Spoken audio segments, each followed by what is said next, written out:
Hello and welcome to All Aboard and a brand new week. I'm Adam here at Board at Home and this is the weekly roundup. So before we begin, we're just going to flash back to the weekend before last for our Catan tournament. Unfortunately, last week's video for All Aboard just kept corrupting for some reason. Don't know what it was, but it just didn't like it, didn't want it, so we had to call it quits on that one. So our Catan tournament, we ran that on Saturday 30th of March and we had a resounding success for it. We had 12 people show up and a lot of out-of-towners as well. We had about 4 local people, a lot of people travelled quite far, I think someone from Hertfordshire as well. We had an absolutely fantastic time, our first time running a Catan tournament, but everyone had a great time.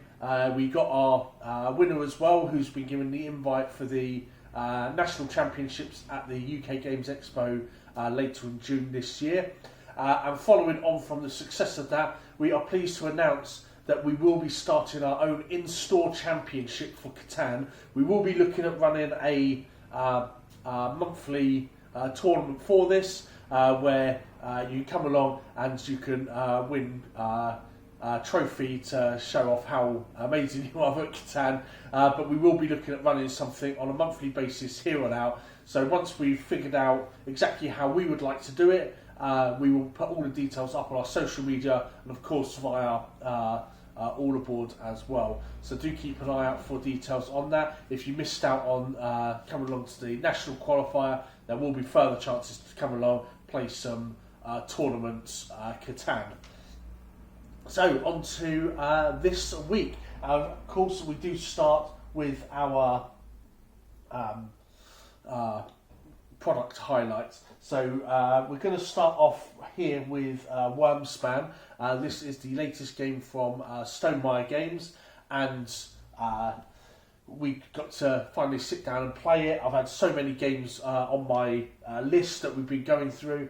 And we sat down not too long ago and had an uninterrupted game of Wyrmspan. And I have to say, it was an absolute pleasure to play. And for anyone wondering, this is not just a reskin of the original Wyrmspan game. However, it takes the concepts that Wyrmspan first introduced in its game and expands on those, changes them, evolves them slightly as well.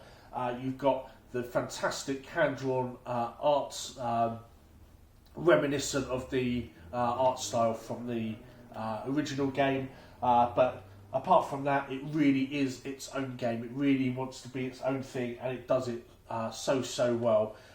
So instead of moving from right to left in Wyrmspan, you actually explore a cave left to right as you get deeper in the cave. And in order to attract more dragons, you have to have space in your cave, so you have to excavate. Excavating gives you extra things as well, extra resources, extra cards. I really enjoy the way that they have done Wyrmspan here.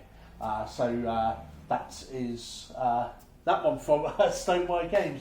Then next up, we have got 2 new exit games from Cosmos. We have got The Hunt Through Amsterdam, which is their latest sort of adults one, and then their second in their line of Exit Kids, Riddles in Monsterville. So last year they brought out their Exit Kids Jungles game, and this year they have got this one as their new entry, just based on the popularity of the first one really. But this one has, like the first one, has a several deck of cards, and each set of cards has different puzzles on them, and it basically introduces kids to the concepts, the core concepts of an exit game, the different sort of puzzles that they use. These are replayable as well, so there's nothing that gets used in the game that can't then be used in later games.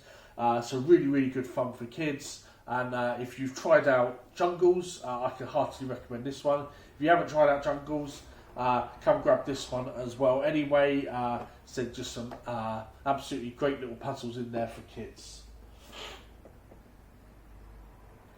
Next we have got Seaside. So we've got the sealed copy here, we've got our copy here. I feel that it just looks better out of the box there. Seaside is a lovely little blind bag game where you'll be bringing out a tile on your turn, and that tile will have two sides to it, and each side does something different. For example, this one here places it in the C, in the middle of the table. This one here with the white bit on the bottom tells you to place it on your beach. As you progress through the game, you decide which side you're going to use, you place it wherever it needs to go, and then on your next turn you get to draw another one.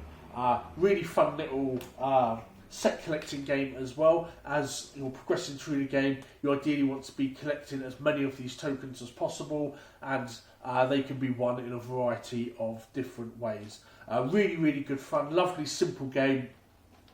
If you're looking for something a little bit abstract, something that's going to travel well, maybe just a good little filler or a good little travel game, then I can certainly recommend Seaside, especially as a seaside town as well. This game already has my stamp of approval all over it. So that is Seaside from Randolph Games and Hachette Board Games.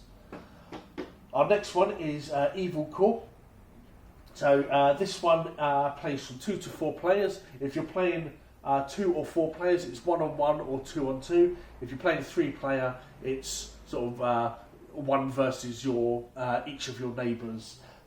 In this game, you are trying to extend your influence of terror over a couple of villages, which you're contesting with your 2 neighbours. In order to do this, you have different monster tiles that you start with and collect over the course of the game. So it's a bit of a bag builder as well. And as you play these tiles out, they have a terror influence on them. Some of the monsters will have extra abilities as well. And the object of the game is to be the first one to get 2 trophies, 2 points. Really, really good fun. The 3-player games that we've been playing really, really does test you, because you can't go all in against one person because the other one's going to win that one. So you're trying to find your spreading your balance between the 2. But yeah, it was really good fun to play. And then the person who won just sort of took it out of nowhere and grabbed his 2 points in one turn. Really, really good fun, really enjoyable, very colourful. The board doesn't get cluttered. The rule books are really well laid out. But yeah, had an absolute joy playing this one. If you're looking for just a good fun, competitive or semi-co-op game, then Evil Corps is definitely one that I can recommend. Next we have got Far Away, and this is actually this week's game of the week. This is a delightful little tableau builder point salad game where you are travelling through an unexplored world, visiting different civilizations and regions in that world. So what you'll do is you'll have 3 cards in your hands. On your turn, you will pick one of those cards and you'll place it in front of you. Now, the objective of the game is to score as many points as possible, but you have to be careful with how you place your cards, because you'll place them from left to right.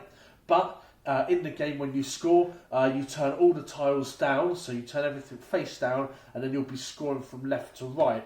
So if you've got cards that require certain resources, you have to make sure those resources appear before in the scoring phase. Really, really good fun.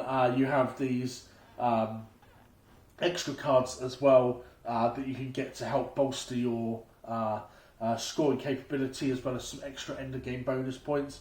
But I love the art style. The cards are very, very clear, and it takes about maybe 15 to 20 minutes to play. So just a great game if you've only got a little bit of time to play a game. You're looking for something in between some heavier games, or you're out and about and you're looking for a good game that can fit in the suitcase easy, just slip down the sides, and you can take it away on holidays, on travel. So that is Far Away, this week's game of the week. And then finally, we have got Vampire Village. Now this is sort of like a tower defense game, I guess. So over the course of the game, you will be collecting different town tiles and adding them to your town. Each side of your town has got defences against different types of monsters. So on this side is where you'll be defending against vampires. Along the top is where you'll be defending against werewolves. and along this side here is where you'll be defending against witches. There's also a demon as well, but he does like global abilities, so he doesn't actually attack, he does global abilities there. Once you've placed your tiles in your first round, you then move to the second phase, and that's where you place monsters. So everyone draws 3 cards, you pick a monster for yourself, you give a monster to your neighbours, and then you do that twice. So everyone ends up with 6 monsters around their town, and then you'll work out what the power is of each monster for that round, and then they will attack. And they will keep attacking until you're able to overcome their strength. So if you've built up really, really high, then easy, you can just get rid of it and kind of collect it as a point towards the end of the game. You also have villagers that you're trying to protect as well. The more villagers that you have, the more they contribute to your end of game score as well. Really, really good fun. Again, doesn't take a long time to play, and if you enjoy light strategy games, then that is definitely one that I can recommend. Nice and colourful, the board doesn't get too cluttered, and there's a good mix of sort of competition and sort of light-heartedness, so that it's not a mean-spirited game. You're not out to get someone and make their life a misery. You know, everyone's got to attack everyone, so you might as well have fun doing so and get in the spirit of sending monsters to attack each other's villages. So that is a roundup of our recent releases. If you like the look of any of these, the exit games are available for sale now. The rest of them, we do have copies in our library, so you can come along and play them, try them out before you decide whether you want to take your own copy home at the end of the session. As I said, I can really recommend each one of these for a variety of different reasons. But if you have any questions about any of them, don't hesitate to ask, and I'll be happy to help in any way. So that is that. On to the week's schedule, and everything is just running as normal this week. We've got those special events currently running this week. However, we do have some lined up that will be coming up, including Catan, a new monthly tournament for that. We're looking at doing another Formula D Grand Prix. First one was an absolute success, and we have someone writing up rules for our third Dungeons and Dragons Battle Royale. We also have we also have someone who is available to run an after-school club D&D session every Thursday afternoon between 4 and 6. So if your child, or you know a friend who's got a child who's looking to get into D&D, do let us know, and we can get you set up on those Thursdays. They're a very experienced dungeon master. They run a lot of sessions for us here, and they're really excited about the adventure that they've got lined up for the after school club. So if that sounds like the thing for your kids, just let us know, and we'll be happy to get it all set up for you. That about wraps it up for this week. Thank you for sitting with me. If you have any questions about any of the games in the video, any events or stock that we do within the shop, do let us know. Sorry about the cough, my asthma's flaring up today, but I hope you all have a lovely day, and we look forward to seeing you during the week. Thanks for watching, guys. We'll see you in the boardroom.